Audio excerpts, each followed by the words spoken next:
Hi, my name is Kristen Vogt, and I'm a scientist at OverT Bio in New York.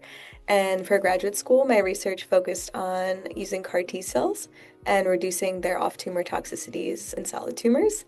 And I do similar research now at my company where we're developing universal cell therapies for solid tumors.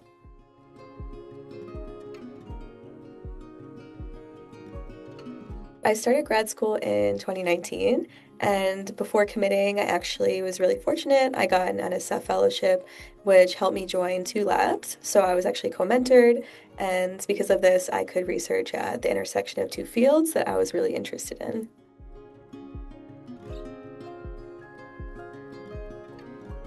One of the challenges that came to mind was this authorship dispute that I had in grad school. So, shortly after I joined the lab, I was paired with a senior grad student that also worked in the lab. And together we came up with a new project idea. And this was really exciting because, he could act as my mentor in the lab, I could gain new skills, and we could work together. And it would be kind of less isolating overall. And after some time, that student graduated, and there was still a lot of work left to wrap up the project. So I continued full time from that point on, where I, wrote the paper, submitted it, did all the revision experiments, and so on. But along the way, I kind of had a sense that disputes over authorship may arise. So I did bring it up to my PI a couple times, but along the way, he was kind of like, just get the work done, we'll figure it out later. He didn't really want to be bothered with it, which is a very PI kind of thing to say.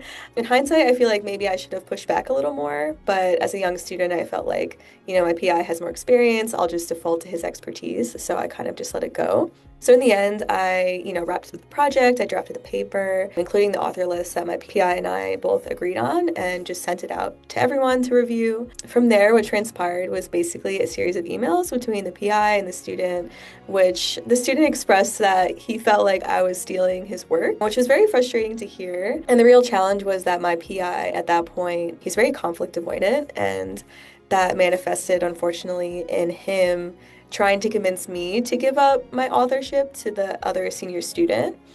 And that was very surprising to hear. I was like, why would you say that? I contributed the majority of the data, I wrote the whole paper. Why would you try to convince me to give up something that I deserve? And it definitely felt like at that point a bit of a boys' club. They were both like men in medicine, and I kind of felt like an outsider. In the end, we did come to an agreement, my PI and I, that I could maintain my first author position within that co-authorship agreement. But really, I guess the main challenge or the failure was that, the relationships were really stressed along the way. The friendship that I had with the senior grad student was pretty much ruined because of this. And overall, just feeling very isolated, and that my PI didn't really have my back, even though I felt like we had a relatively good relationship.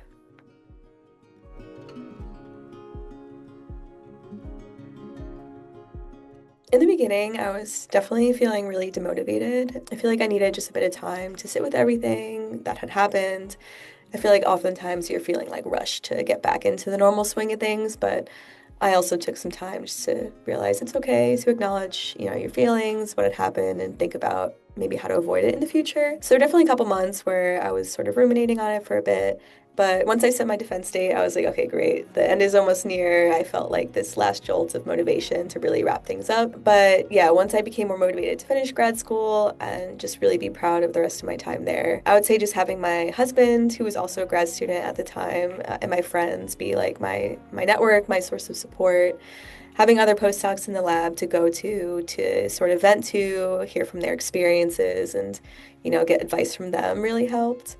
And just having them be like a source of reason to bounce like my ideas off of, and echoing my feelings, and knowing that like my feelings are valid and helping me to process things and sort of move on from there.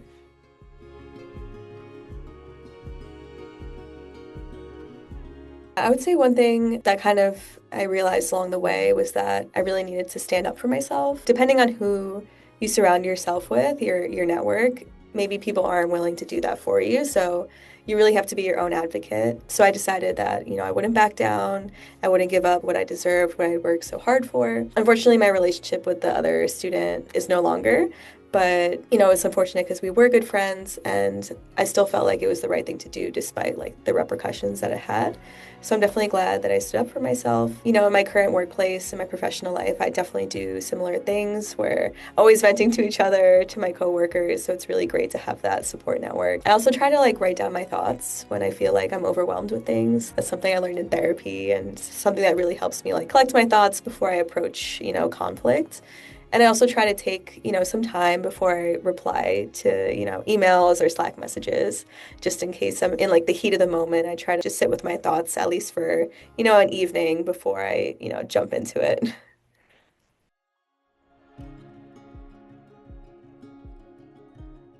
I think, this kind of came up a couple times throughout my story, but definitely surrounding yourself with a solid support network. Honestly, as soon as you can, like day one, finding your people, whether it's, your grad student, your cohort, senior people in the lab, your family, like whoever can offer you any sense of support is going to be super important for your success in grad school.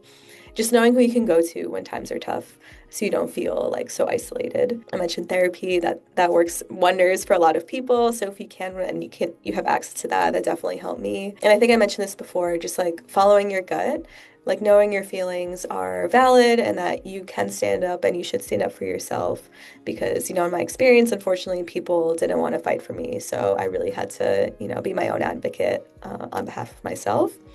And, hopefully people around you are willing to do that. But if not, you need to, take charge and speak up for what you think is right. Don't compromise on your standards, whether it's, the authorship dispute or like your work-life balance.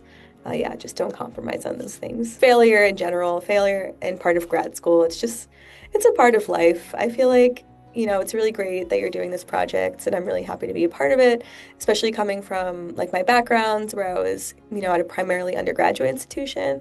This whole world of like research and grad school was very unknown to me. So, we are all experiencing it. We're not alone. And overall, like, I'm happy to have challenges. Of course, in the moment, like it is challenging. It's tough. But I would almost feel weird if leaving grad school, I couldn't look back and, not learn something from these challenges that I faced.